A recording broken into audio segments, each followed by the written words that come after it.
داروخانه شفافرما داروهای طبیعی را به شما پیشنهاد میکند. سامیون وان برای شخصانی که خراب هستند و میخواهند وزن گیرند. ام پلوس اپیمدیوم برای با قوت شدن، خوب کردن گردش خون، برای طولانی کردن همخوابگی. ماس پیگمنتو برای کسلی های پسریاز و سفید شوی پوست. بین داکس برای رزانیدن کرم های معده و روده. مینوکسیدیل برای برآوردن ریش و موی سر. کرم فرانک برای دراز نمودن مهلت همخوابگی. ماسلا خیلبی برای رزانیدن سنگ های گرده و تبابت آن. فات زورب برای کم کردن وزن زیادتی. برده رسانیدن به همه شهرهای روسیه در مدت 4-5 ساعت.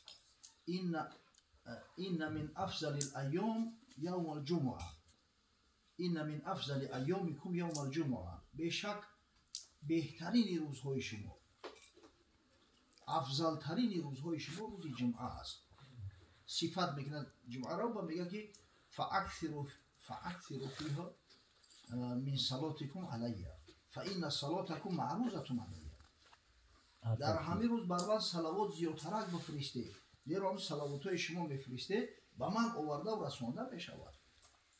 همه حضرت اوس ابن اوس روی حدیث میگه که یک نفر از جوش خیس گفت یا رسول الله کیف تعرض صلاتنا علیک و قد ارمت.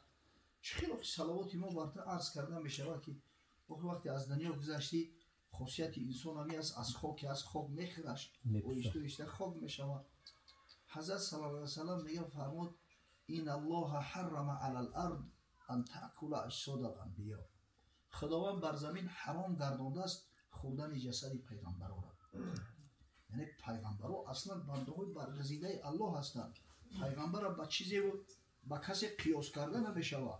همین کسای ابلهی میکنن نسبت پیغمبران صلی الله علیه و سلم بعضا بی‌ادبی میکنن تو از هر خلق ملت نباشد این بدبخت. اینا همه عقلشون نمیگیرن نمیفهمن. پیغمبران را با خودشون قیاس میکنن. اون که فرق از زمین تو آسمان در بین این قدر مردمی که زندگی کرده است، همین رسولای خدا با خبر پیامبر صلی الله علیه و سلم از 313 تا 317 نفر بودن. مرسل. بله، مرسل و پیامبرای مرسل. در میان یا حضرت رسول الله صلی الله علیه و سلم یک آفتاب درخشان است، افضل پیغمبران. آنها میشه که درک نمیکنن عقل فراست، چون این عقل فراست مودیگری است. رنگی مو میخوردن، جمله عالم این سبب گمراه شدن، زن میگرفتن. بله، احتیاج مقصد به خوردن و آشامیدن داشتن. همیشه اندیشه نمیکنن که اخی خونت بسوزه که اخی پیغمبری خدا است. و ما ینطق عن الهوا این هو الا وحی یوحی. اخی حضرت خداوند میگه از خودش گپ نمیزنه، هر چیزی که میگه وحی منزل وحی است که بر او میآید، از پیش خود چیزی نمیگه. انا میره بدبخت و عقل شده نگیره. همین چی در زمانهای پیش چی امروز که امروز است همین میبینه بعضی هم بی‌ادبی را از حساب نمی نفهمیدن. اگر خوب مثلا همین تاریخ پیغمبر رو میخوندن شاید همین حماقت نمیکردن. حضرت مولوی روم تاکید میکنه، میگه کاری پاکان را قیاس از خود مگیر، گرچه باشد در نوشتن شیر. اگر چنده در نوشتی فارسی شیر یخی نوشته میشه، فرق نیست در بینشون. اما آخی شیر میخری، شیر میخرد را، شیر میدراند. جمله عالم زین سبب گمراه شد، کم کسی زبدال حق آگاه شد. یعنی سبب گمراهی بنی بشر نمیاد، عقلشون نمیگیرن، همه را به خودشون قیاس میکنن، به همه ارشید خودشون چک میکنن. گفته اینک مو بشر ایشون بشر، گفته اینک مو بشر ایشون بشر، مو و ایشون بسته خواب مخور. این ندانستند ایشان از اما هست فرقی در میان نامنتها.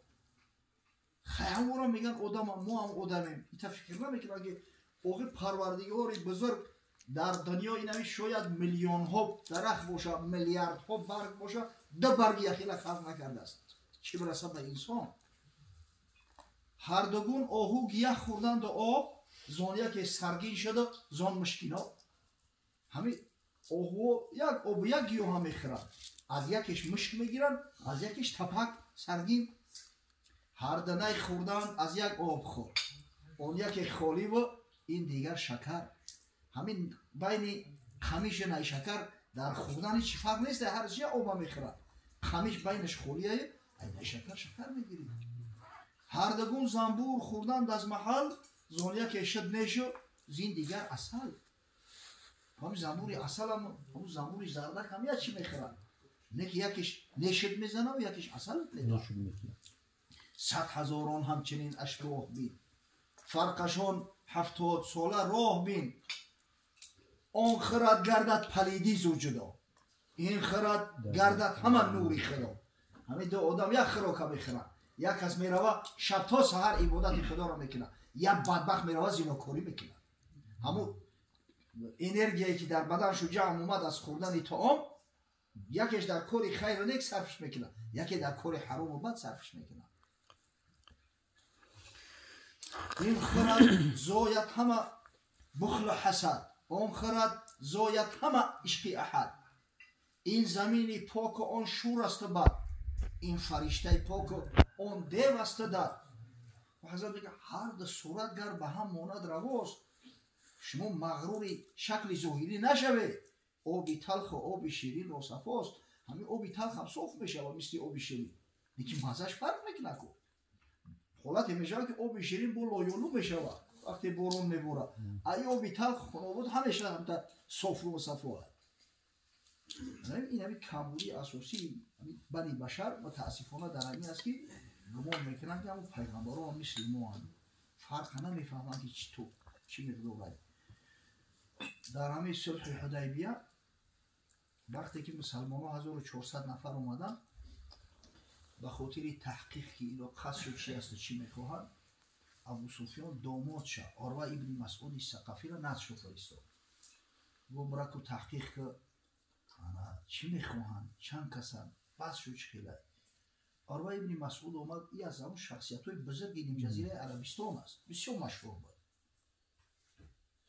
اومد میگه در نزد حضرت صلی الله علیه وسلم نشسته صحبت شروع کرد یک عادت داشته است بعضی هم تری فعل حرینه دارن گم میزنه و همین دستم تکدن میگیره یا در بند خود زدن میگیره یا در مقصد تنکید چلیکشم تری میخلم یه همین عادتش همین دست که ریشی اسرائیل ها میقبید است تا دست درست کرده و ریشی هم میقبید است شاید در چشم خودش همین احترام بتوه نیک همین بی‌ادبیه روحی بالای سر حضرت صلی الله علیه وسلم مغیره ابن شعبه ثقفی ایستاده است مغیره ابن شعبه به همین عروه جیانش میشه پسر آتش جیان شد میگه همین وقتی که دست درست کرد خواست از ریش پیامبر صلی الله علیه وسلم خفه به انگشتش با همین شمشیر با پشت شمشیر بدنش نه با پشتش در این بندی دستش که زد جانش تنگی کرد تو دستی کثیف از محاسن حضرت صلی الله علیه وسلم دور بدار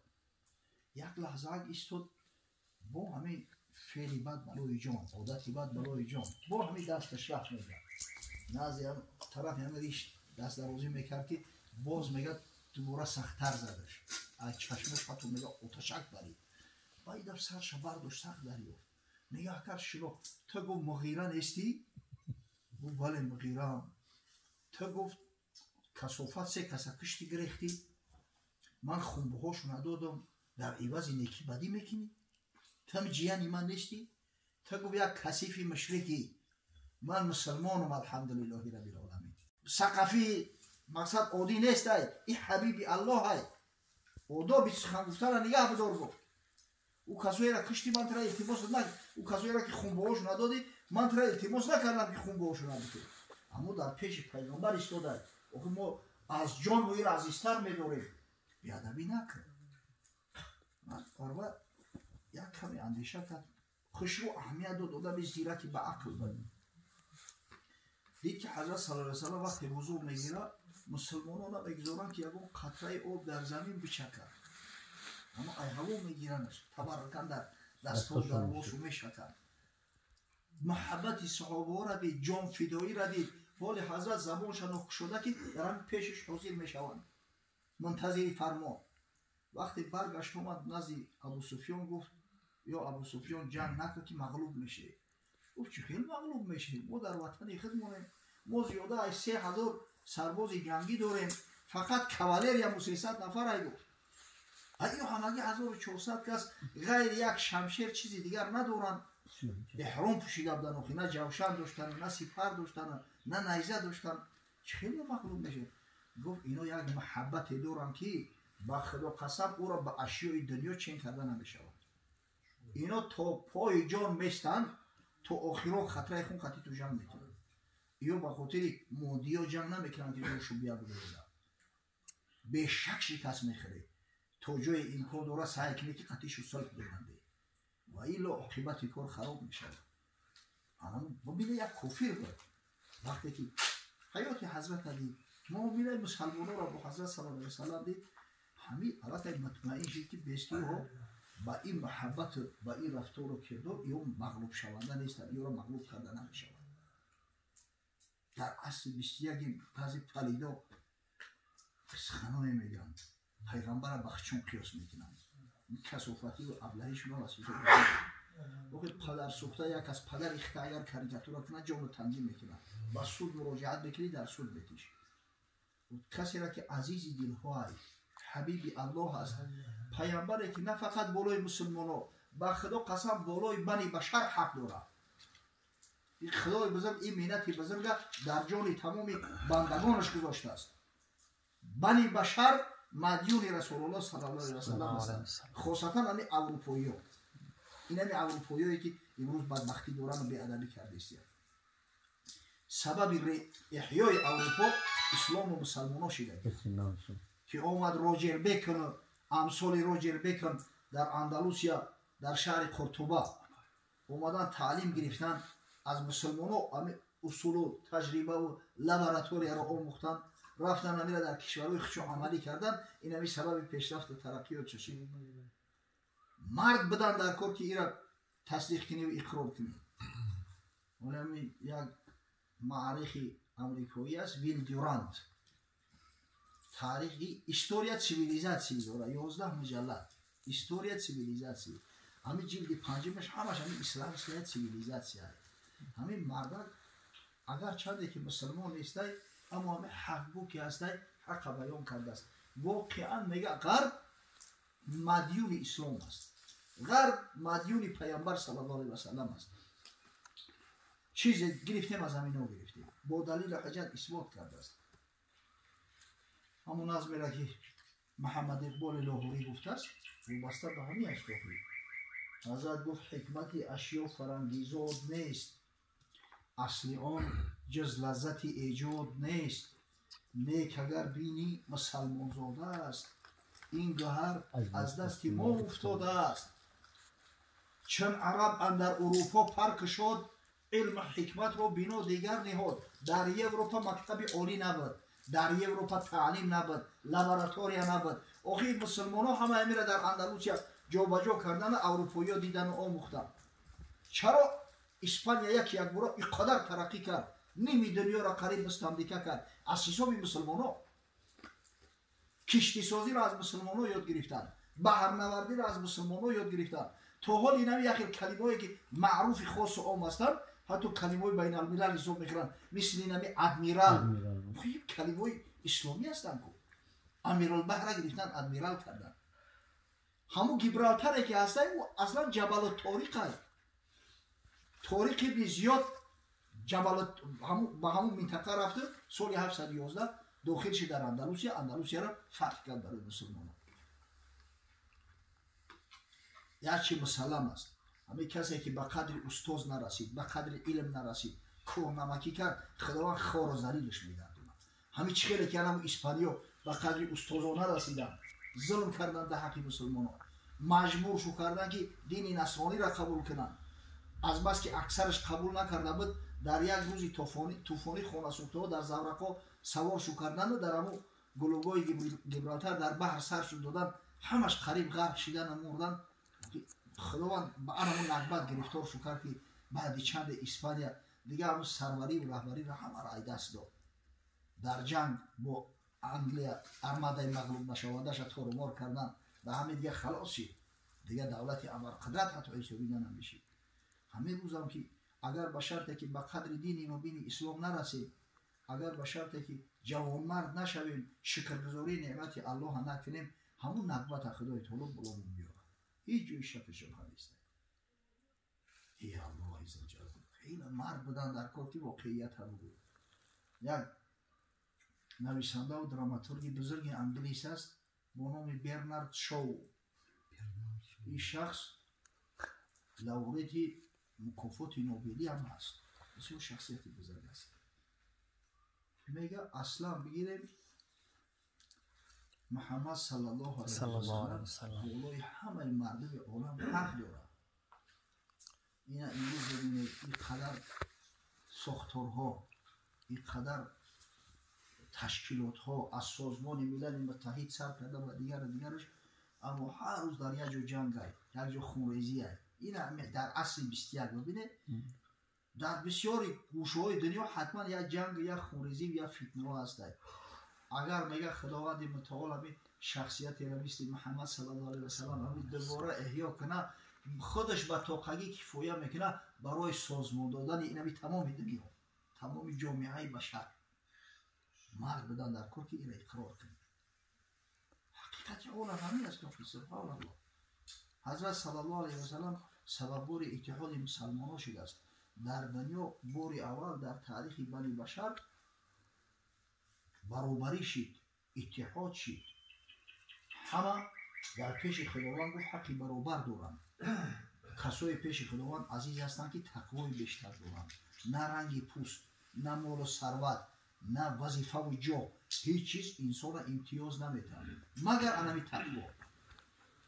یا ایها الناس انا خلقناکم من ذکر و انثی و جعلناکم شعوبا و قبائل لتعارفوا ان اکرمکم عند الله اتقاکم.